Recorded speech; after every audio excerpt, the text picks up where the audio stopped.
In the name of the Father, Son, and the Holy Spirit, one God, amen. Wishing you a blessed Sunday. Today is the Sunday of the man born blind. Wanted to start by letting you know that I miss you all very much. And I pray that you already have the prayer corner that we talked about a couple of Sundays ago at your home, and you as a family are gathering and praying.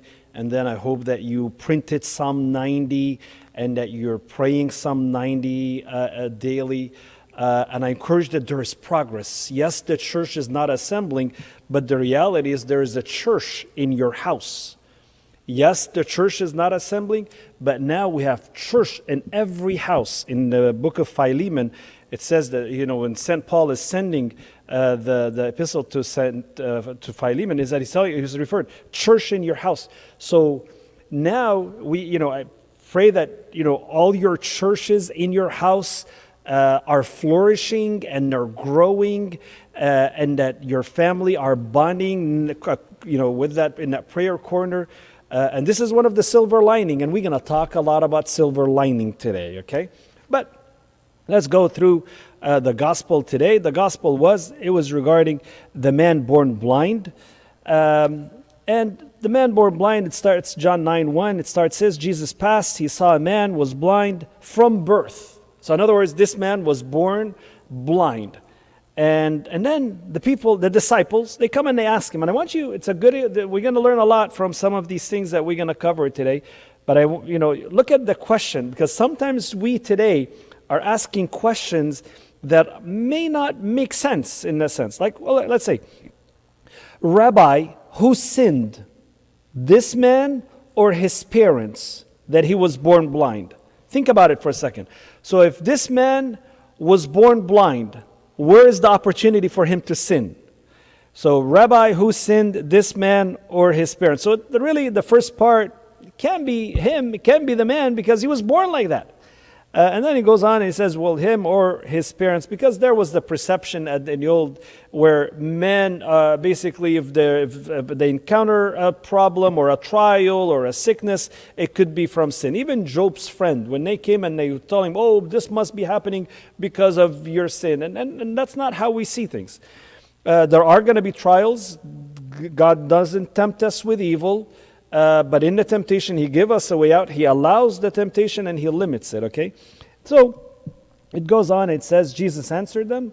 And this is very important to look at this, because this is one of the things we want to focus on. It says, Jesus answered, neither this man nor his parents sinned, but that the works of God should be revealed in him. So there are going to be some things in life that it may not be the cause of this sin or this sin, but that that the works of God should be revealed.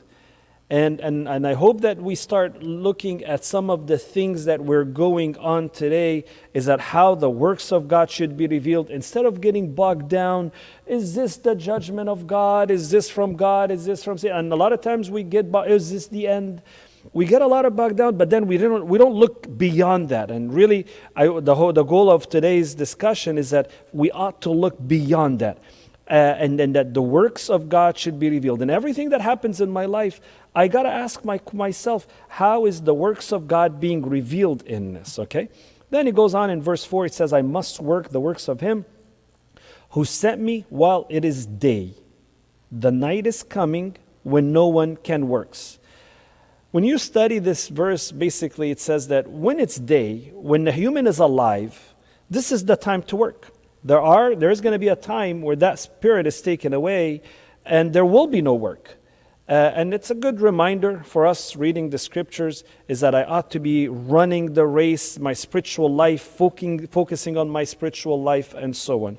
And then in verse 6 he says, when he had said these things, he spat on the ground, made clay with saliva, and he anointed the eyes of the blind man with the clay. And here you find that Christ used the same source of creating Adam, the dust of the ground. He used the dust of the ground to form Adam, and here he's using the dust of the ground and his saliva to form the man's eye, which is an act of creation, like St. Irenaeus tells us. 7, It says, and he said to him, go wash in the pool of Siloam, which is translated sent. So he went and he washed and he came back seeing. And here it shows us that the importance of us to do what we can. The Lord does, heal, He does, but we ought to do what we can. He put the saliva, He created the eye and all that. But the man had to do something. And it's important for us in the midst of what's going on today, that God, yes, will protect us, but we ought to also do what we can. And here you see that action, that we ought to do what's in our hands. If we're told to stand 6 feet away, to not be in gathering, that's important to follow and to be ethical and honest in your way of life, that you follow the law of the land. And if they're recommending to put things to cover your face in public, we ought to follow the directions and the command of those who are in authority in our land. Then in verse 13 it says, they brought him who formerly was blind to the Pharisees. And I want you to focus now on the Pharisees. Now let's shift our focus in a sense, how the Pharisees are seeing things. So they took this blind man to in front of the Pharisees. The Pharisees, they go by the law. And then in the first thing that the Pharisee sees, it's the Sabbath. In verse 14 it says, now it was a Sabbath when Jesus made the clay and opened his eyes. Christ created an eye socket for this person and an eye, and he told him to go wash. And now this man born blind, unheard of before, is seeing. But what is the focus? It's the Sabbath. It happened in a Sabbath. Verse 15, then the Pharisees also asked him again how he had received his sight. So he said to them, he put clay in my eyes, I washed, and I see. And it's very simple. He's telling them, I see.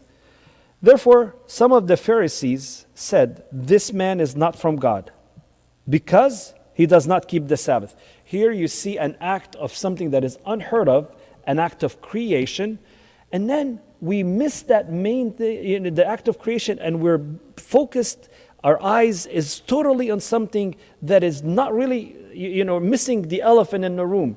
And it's because of the Sabbath. And sometimes we could be doing that. And some of us could be actually doing that today, in our world today. In the sense that instead of asking, how can the good that can come out of this, I'm focusing, what's the source? Is this the end of time? Is this God's judgment? And I'm focusing on these things versus focusing on how is the good? How is that going to benefit me? And I hope that this is one of the big messages that we are to take away from today. And in verse 25, it says, he answered and said, whether he is a sinner or not, I do not know. One thing I know, that though I was blind, now I see. And here, this blind man is telling him, I'm focusing on the main thing. How is it benefiting me? How am I benefiting from this? And this is what the question for each one of us today. How am I using today's environment, sitting at home, telecommuting, or teleschooling, and all these things, and how am I benefiting from all this? There's a lot of time that is gained because there is no travel time anymore because we're all supposed to be at home. How am I gaining? What is the good? So here, this is what he said. I was blind, now I see. And he's looking at the benefit for himself and not getting bogged down by other things that might not. So we call today, by the way, this man born blind Sunday, we call it baptism. Baptism is illumination. When after baptism, that person's worldview is changed. Things are changed. There's a more mental enlightenment in that person. So has an illumined way of looking at things in the world. And I really want us to focus on, now that I'm illumined, I'm baptized, I got to look beyond the physical stuff, beyond what everyone else is seeing. I need to have that illumined eye where I see beyond these things. Another thing that we know is that when someone is illumined, someone is baptized, and why, by the way, we call it baptized, because we find that this man, he went, he washed, and he is and the same thing in the baptism, we die with Christ and we rise again in him in that water, and now we have that illumined mind. So in that illumination, in that enlightenment of the mind, there is also another benefit in the sense that enables me to see God and call God Father. Old days before baptism, they wouldn't teach our Father who art in heaven to somebody that is not a believer until maybe a couple of days or a week or so before his baptism. Because prior to being baptized, cannot call God Father. Because in baptism, we're born from the baptismal font, the church becomes our mother, and God becomes our Father, and we're able to call God Father. So someone that is illumined, someone that is baptized, he enables him to call God Father. And then when you really actually kind of look, one of the main reasons that the religious leaders were really after Christ and wanted to kill him, it was because he called God Father. And how dare he called God Father. But now in the New Testament, with baptism and being born from above, it enables me as a child of God to call God Father. This is very important for us, what we're going to talk about, because that enables me, when I'm calling God Father, enables me to also, and that lumen sight and that spiritual vision, I'm able to see beyond what's going on and see like, what is it, how is it benefiting me? When an illumined mind and a mental enlightenment has a different worldview. With somebody that calls God Father, he reads Jeremiah 31:3, and he puts himself in that word you. He says, I loved you with an everlasting love, because he's my Father now. And when an illumined vision, I look at, a believer says, I have loved Cyril with an everlasting love, in the sense that I look at it, my God, my Father loves me with an everlasting love. So now with an illumined mind, I have this different way of looking at things. So I want you to kind of have this perspective, because this is where we're going to be routing to. Jesus heard, and goes on, Jesus heard that they had cast him out. And when he had found him, he said to him, do you believe in the Son of God? And here, this is the enlightenment. The Pharisees that know the Old Testament, the prophets and the law and all of this, and they're waiting for the Messiah, did not see the Messiah in front of them, but here a man born blind, and this is the good that can come out. So when they heard this, they had cast him out. This is the religious leader. Jesus heard that the religious leader cast him out, and when he had found him, he said to him, do you believe in the Son of God? And the blind man he answered and said, who is he, Lord, that I may believe in him? He had the desire to believe in him. And Jesus said to him, you have both seen him, and it is he who is talking with you.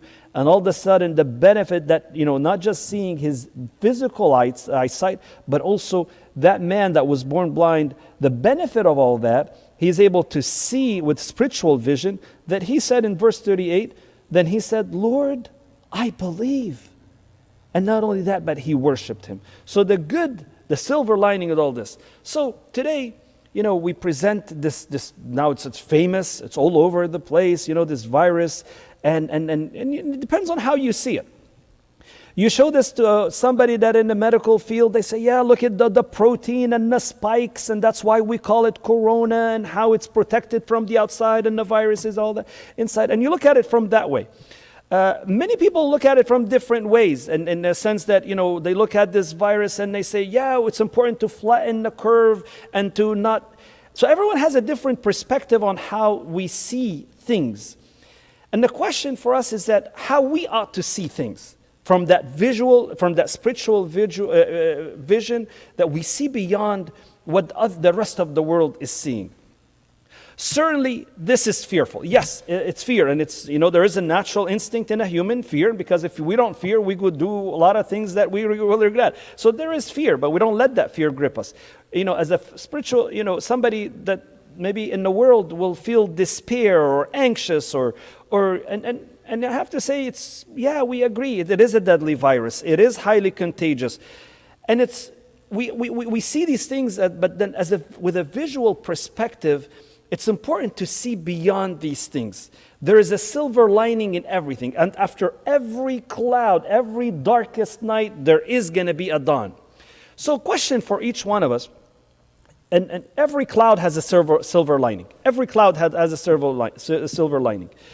And the question for each one of us, do you see the silver lining?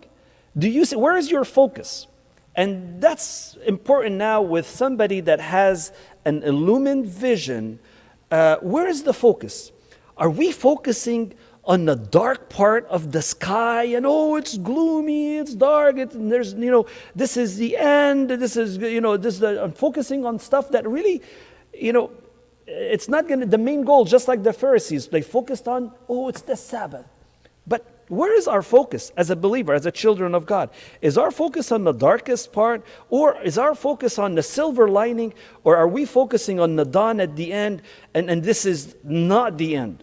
And this is very important for us, because with a spiritual vision, you need to ask yourself, when somebody encounters you, do they walk away comforted because you're focusing on the light, the silver light that will come to an end, trusting in God, God will bring this to an end and there will bring good out of it, or it's gloomy, or it's the end? And I encourage you to, because as a believer, this is the time where your faith and your hope in God is revealed.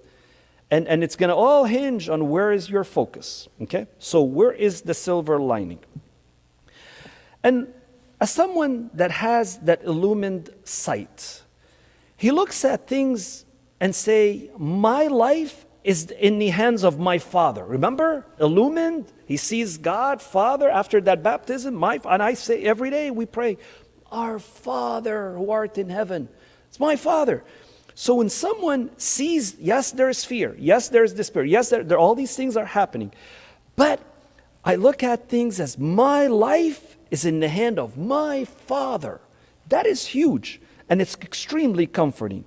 Not only that, but with an illumined mind and illumined sight, I look at it, nothing happens without my Father's permission. In other words, when that virus started in Wuhan, it didn't slip out and went all over the world like a wildfire by the Lord being caught off guard. No, that's not. God knows all these things, but He doesn't tempt us with evil, but He limits the temptation. And when He allows something, I say, if my Father allows it, it will cause me good.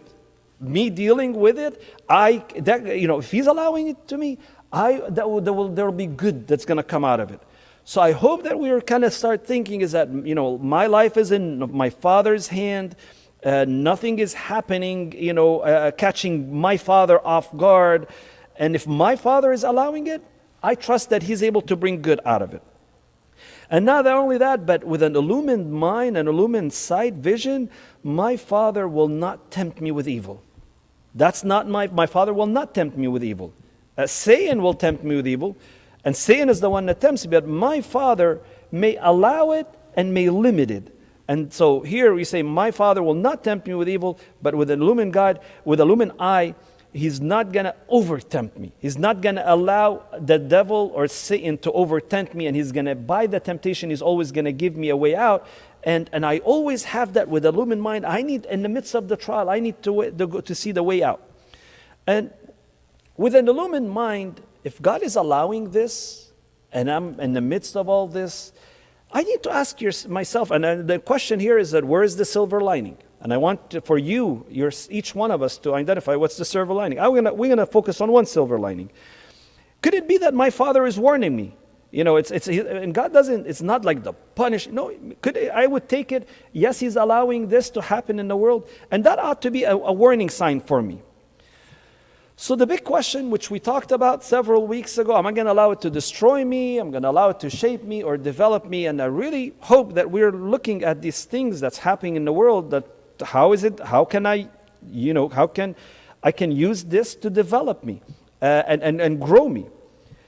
And what is the silver lining? I'm going to go one silver lining. Is my Father reminding me maybe to slow down? Maybe before, there was just always things, maybe I'm neglecting family, neglecting spiritual life. My spirit maybe is neglected in there, maybe my spouse, maybe my service. And could it be that, because this is unheard of, it's unprecedented that the whole world is kind of shut down right now in the sense to travel and everyone is staying home, not even going out. So could it be that the Lord, my Father, is reminding me to slow down? Could that be the silver lining? And like I said, it could be many, but I want you to identify yours. Reality is, the pace of life has been driven by the speed of communication. The pace of life, throughout the age, it's been driven by the speed of communication. When it comes to business and all these other things, the pace of life has been driven by the speed of communication. Let's look at it. In the 1830s, when the telegraph came up, that was like huge. The relay of information was at the speed of 3 bits a second. So that was huge at that, 3 bits a second. From mid-1980s and 1980s, somewhere in that tune, by the advent of the internet and the internet started, that 3 bits a second that was by the telegraph all of a sudden increased to 1,000 bits a second. So now we're able to communicate more, and then causing the fast-paced life that we were in prior to this halt right now. But then today, the rate the relay of information is at 1 billion bits a second. 1 billion bits a second. And when something is not being downloaded, I'm like very frustrated and, it took a second and it hasn't been here yet. And became so, consumed with always just wanting everything fast and always in the fast pace, driving fast, talking fast, not spending time with people that we ought to be spending time. And we look at now the world is time equals money, and no minutes is wasted. I gotta, basically the goal is just to rush. Could it be that silver lining is my Father who loves me?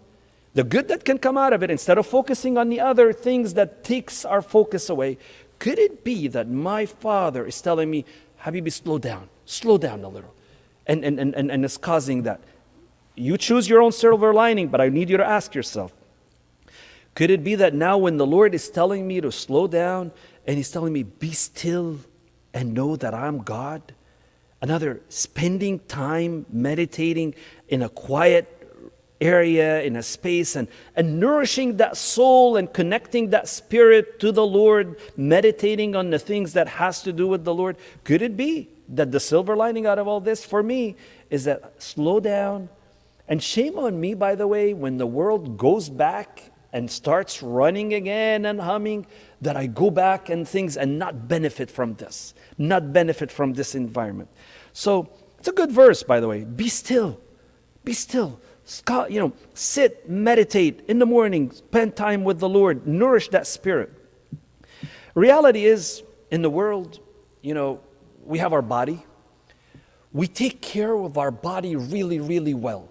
We feed it well, we decorate it well, we make it look good, and we give it all its desires and convenience, and we just really focus on our body a lot. Especially in our societies, it's always about the body and desire that food or that entertainment, or playing the games. Just always it's the body, that whatever the body desires. When we really focus a lot on our body. Another thing that we focus on is our possession. The possession is like the stuff that I want, all, the most updated phone, the computer, the cars, and all these things. We focus a lot on our body and our possession, and we focus on our friends and our family and the people around us, and we really focus on all these things. And then in reality is we also have our spirit, and we neglect a lot our spirit. Could it be that now when we say, be still and know that I'm God, is to focus more on your spirit? I want you to think of this. When we depart, when that spirit is taken away and we enter into paradise, what will we take with us to paradise? Are we taking our body to paradise? Are we taking our possession to paradise? Are we taking our friends to paradise? Or are we taking our spirits to paradise? And the reality is our body will not enter in paradise. Yes, after Judgment Day, that body will rise again, but right now that body is going to deteriorate. It's not going to go with us to paradise when that spirit is taken. Our possession is going to be left on earth, and it's going to be divvied out to the survivors, everybody that your heirs. It's going to be, and they, it's up to them how they spend it or waste it. And so this is the possession, the stuff that we really focus on and we really keep wanting to gain more. Our friends and our families, I'm not saying that's wrong to spend time with them, but our friends and families, the farthest that they'll take us is to our burial ground. And that's the farthest, and even today with all the requirements, they're limiting it to 10, and they're talking about not even anybody at that burial ground. So our friends and family will take us, to that time, or maybe at our deathbed, and that's how far they can take us in paradise. But then our spirit is the one that is actually going to enter in paradise and be in paradise until judgment day, and that spirit will reunite again with that body, and that body will rise whole, spiritual and glorified body, and will join and enter either into the heaven, the kingdom of God, or eternal life or eternal condemnation. But right now it's the spirit. How much focus am I focusing on the spirit? And am I being still and nourishing the spirit? And could it be that the silver lining in this COVID-19 is for me to slow down and focus on the spirit that's going to last? Spirit doesn't die.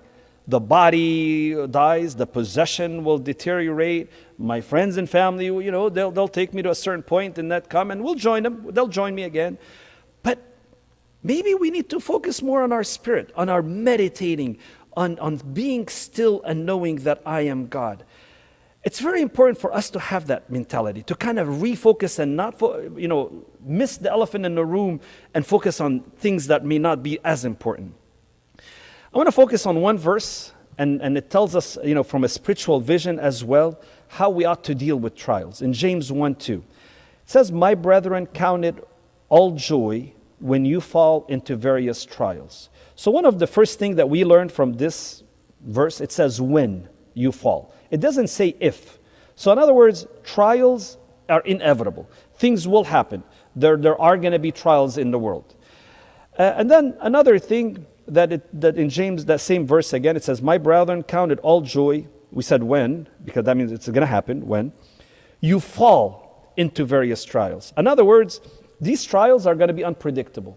And I got to tell you, a year ago, no one would have imagined that there would be a pandemic and the whole world would have stopped. And these things are going to be unpredictable. So trials are inevitable. Trials are unpredictable.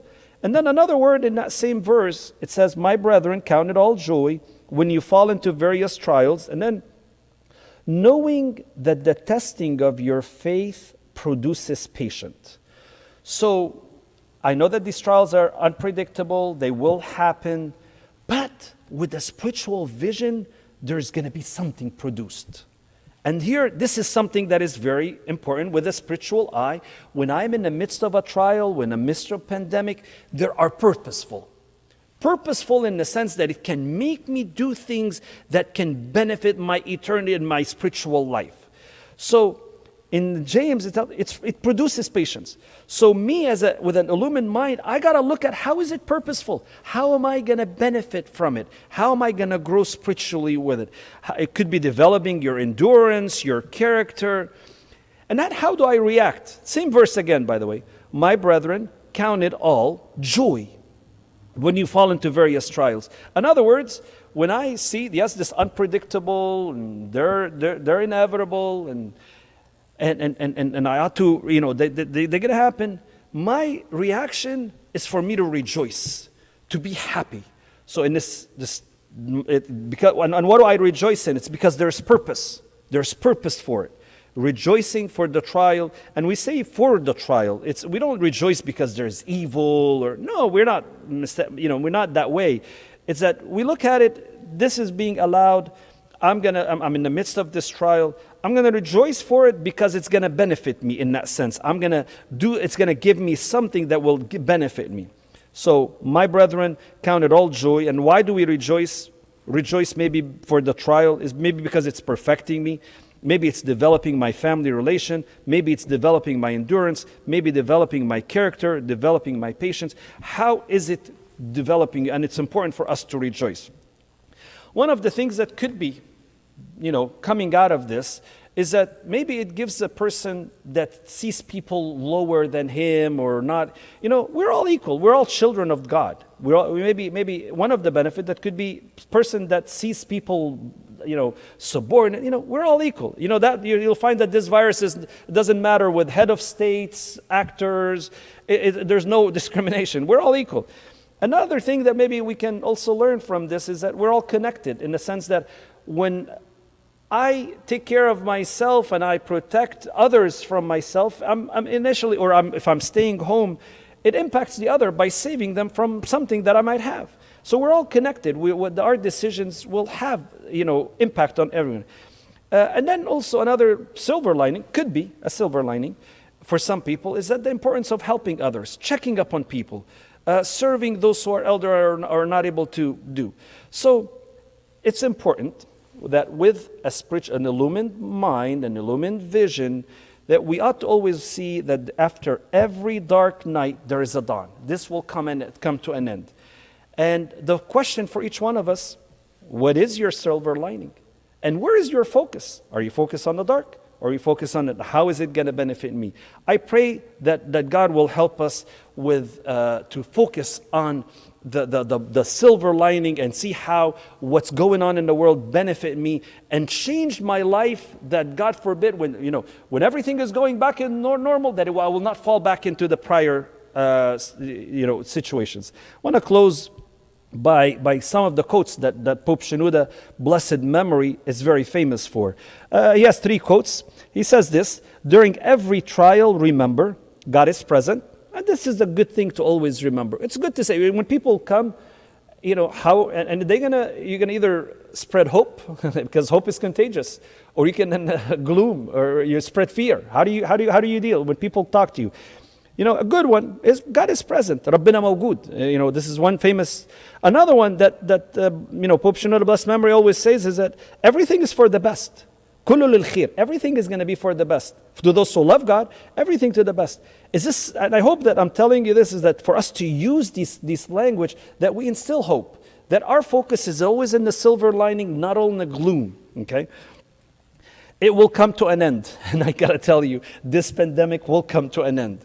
He always say that. It will come to an end. These are good things to remember, to always put on our vocabulary and to always live it, in the sense that I spread hope, not spread fear, because I have an illumined eye that I see my God as my Father, who's, if He's allowing it, He's going to cause it to become good. I pray that God will always help us to focus on these things and allow the silver lining to change our life for good, that we remember the benefits of COVID-19 on my spiritual life, and all the glory be to our God forever. Amen.